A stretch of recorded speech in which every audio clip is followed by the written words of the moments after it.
வணக்கம். சில topics discuss பண்ணோம். Welcome to London ortho information team. ஒரு குறிப்பிட்ட வியாதி இந்த குறிப்பிட்ட மனிதனுக்கு ஏன் வந்ததுன்னு 100% ஷூராக யாராலையும் சொல்ல முடியாது. இப்போ நாம் ஒருத்தர் கீழே விழுவுறாங்க பைக்கிலேருந்து, அவரு கை உடஞ்சி போச்சுன்னா விழுந்ததுனாலன்னு சொல்லலாம். சர்க்கரை எனக்கு ஏன் வந்ததுன்னா உங்கள் ஜெனட்டிக்காக இருக்கலாம், எங்கள் அப்பா அம்மாவுக்கு இல்லையே அப்படிம்பாங்க. ஓகே, அப்பா அம்மாவுக்கு இருக்கிறக்குள்ளவும் மாற்றி வரலாம். அதே மாதிரி தான் வர்றதுக்கு உங்களுக்கு ரிஸ்க் அதிகம், ப்ராபபிலிட்டி அதிகம்னு வேணால் தான் சொல்ல முடியும். சர்க்கரை ஏன் வந்தது, ரிமட்டாய்டு ஆர்த்ரைட்டிஸ் எனக்கு ஏன் வந்தது, எனக்கு ஏன் சளி பிடிச்சது, எதனால் எனக்கு டிஸ்க் பல்ஜ் ஆகிருக்கும்னா ஒரு பொதுவான காரணங்கள் தான் சொல்ல முடியும். கன்சல்டேஷனில் நம்ம வாட் நெக்ஸ்ட் அப்படிங்கிறத பற்றி தான் ஒரு டாக்டர்கிட்ட நம்ம பேசுகிறது பிரயோஜனப்படும்.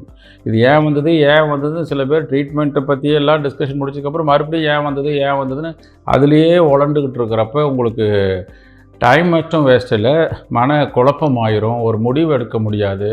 சரி, நம்பிக்கை இல்லை எங்களை பார்க்குறீங்க, இன்னொரு டாக்டர் தாராளமாக போய் கேட்கலாம். செகண்ட் ஒன்று ஒன்றும் தப்பே கிடையாது, 3வது தடவை கூட போய் கேட்கலாம். பட் அப்படியே கேட்டுக்கிட்டே இருந்து அந்த பிரச்சனையை பற்றி டீல் பண்ணாமல் எனக்கு ஏன் வந்தது, இதுக்கு உடனடி தீர்வு இல்லையான்னு நிறைய பேர் நிறைய டைம் வேஸ்ட் பண்ணுறாங்க. I don't think it's worth it. Please ஒரு ஸ்டேஜில் உங்கள் பிரச்சனையை ஒத்துக்கிட்டு வாட் நெக்ஸ்ட், அடுத்தது இதை என்ன பண்ணணும், இதனுடைய பாதிப்பை குறைக்கிறதுக்கு நான் என்ன பண்ணணும் அப்படின்னு பாதிக்கப்பட்டவரும் அவங்க குடும்பமும் நினச்சா அடுத்த ஸ்டேஜுக்கு போக முடியும். தயவு செஞ்சு நினச்சி மனசு ஒத்துக்காமல் மன உளைச்சல், பண விரயம், நேர விரயம் இல்லாமல் கரெக்டான ட்ரீட்மெண்ட்டை எடுத்து அதில் இருந்து தப்பிக்க பாருங்கள்.